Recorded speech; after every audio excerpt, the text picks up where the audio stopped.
Saudara-saudara, mari kita meneguhkan langkah kita dalam perjuangan ini. Di tengah hegemoni pasar dan permainan politik yang menggerogoti sendi-sendi kehidupan rakyat, kita menghadapi tantangan yang sangat mendasar. Masalah pangan, harga beras yang melambung tinggi adalah cermin dari kegagalan sistem yang tidak memihak kepada mereka yang menggenggam alat produksi. Para petani kita yang terhimpit oleh kemiskinan dan ketidakadilan.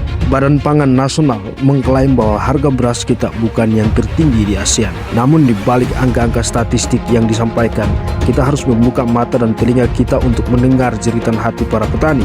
Survei menunjukkan bahwa 39,92% dari 25,9 juta penduduk miskin adalah anggota rumah tangga pertanian. Ini merupakan fenomena pahit yang sedang dihadapi para pejuang pangan kita. Mereka yang seharusnya menjadi penggerak roda perekonomian malah terjebak dalam lingkaran setan kemiskinan. Ketika kita bicara tentang harga, kita juga harus mencermati biaya produksi yang menekan.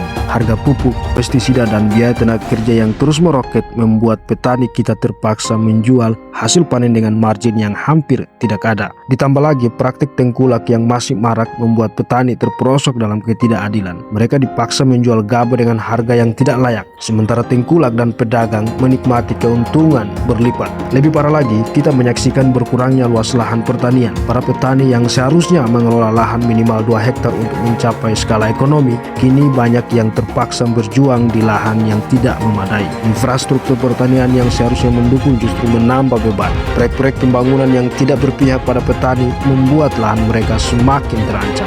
Kini saatnya bagi kita untuk menggelorakan semangat kemandirian pangan.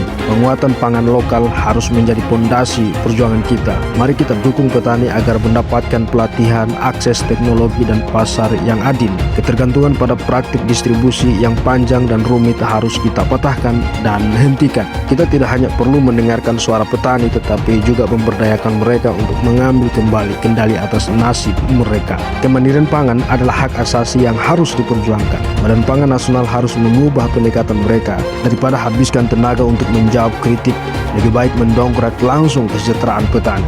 Kebijakan harga eceran tertinggi harus mencerminkan pasar, bukan kebijakan semu yang menyengsarakan. Saudara-saudara, mari kita bangkit. Saatnya untuk memperjuangkan keadilan bagi petani dan nelayan, untuk memastikan setiap rakyat Indonesia mendapatkan akses pangan yang layak. Kemandirian pangan dan kesejahteraan yang merata adalah tujuan mulia kita. Dengan bersatu padu dan memperkuat potensi lokal, kita akan mampu membangun masa depan yang lebih baik bagi generasi mendatang. Kini adalah waktu untuk bertindak, untuk menegakkan kedaulatan pangan, dan untuk memastikan bahwa tidak ada satupun rakyat kita yang tertinggal dalam perjuangan ini.